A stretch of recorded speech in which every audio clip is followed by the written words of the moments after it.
هو فيها يا جماعه، انت لما الزمالك ماله ومال امام عاشور راح المطار ولا راحش المطار وقناه الزمالك، انتوا عايزين ايه؟ ما تخليكم في مصايبكم يا جماعه، انتوا وراكم مصايب هم ما يتنام. ليه بتدوروا على امام راح ولا ما راحش؟ ليه؟ زي المذيع ده، اتفضل يا باشا قول لي. طيب نرجع تاني ونقول يعني احنا ما جيناش ندور على اللاعب وما لقيناهوش زي ما حصل النهارده. امام عاشور مش بيدوروا عليه مش لاقيينه في المطار. طب والله ما انا راضي. عارف مين اللي خليه يرد عليك؟ كابتن خالد غندور. اتفضل يا كابتن خالد رد على الباشا. الزمالك دلوقتي طبعا طلع كابتن احمد أبو رؤوف قال لك ان اللعيبه ما بتاخدش فلوسها وكده، وانا ما اعرفش محمود بنتايج فين وبتاع، وهو ما اعرفش هو معايا ولا مش معايا ولا فسخ عقده تقريبا.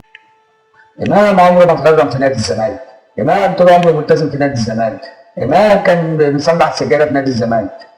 طيب انا مش هرد برضه، هخلي برضه ما انت عارف كابتن خالد غندور خلي هو اللي يرد عليك، هو اللي يرد عليك بقى. اتفضل يا كابتن خالد. المستشار مرتضى منصور يقرر حالا دلوقتي 50,000 جنيه غرامه على امام عاشور، وايضا حرمان من مكافاه الفوز. بذمتكم عمركم شفتوا مذيع في قناه النادي الاهلي بيعمل كده؟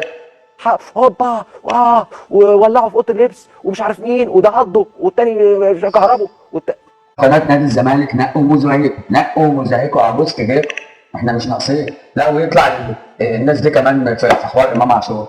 اتفضل. كلهم زملكاويه، مهيب جايب 3 زملكاويه ومعاهم واحد اهلاوي عامل نفسه زملكاوي بيتكلموا على امام. اتفضل. النهارده الاهلي المباراه دي اثرت عليه طلع بطوله افريقيا، صح؟ انت ليه تتحمل هذه المسؤوليه؟ اصل الناس عماله تحسس وعمالين يداروا. قصه امام عاشور دي اتعملت من جوه النادي الاهلي. لو النادي الاهلي رضخ لامام عاشور بالنسبه لطلباته وخلاه زي زيزو، النادي الاهلي باظ. والله حاجه بول انا مش عارف سايبين كل البلاوي اللي عندهم وده مش امام عاشور راح المطار ولا ما راحش. يا عم انت غالي، انت هو ما تخليكم في حالكم يا جماعه.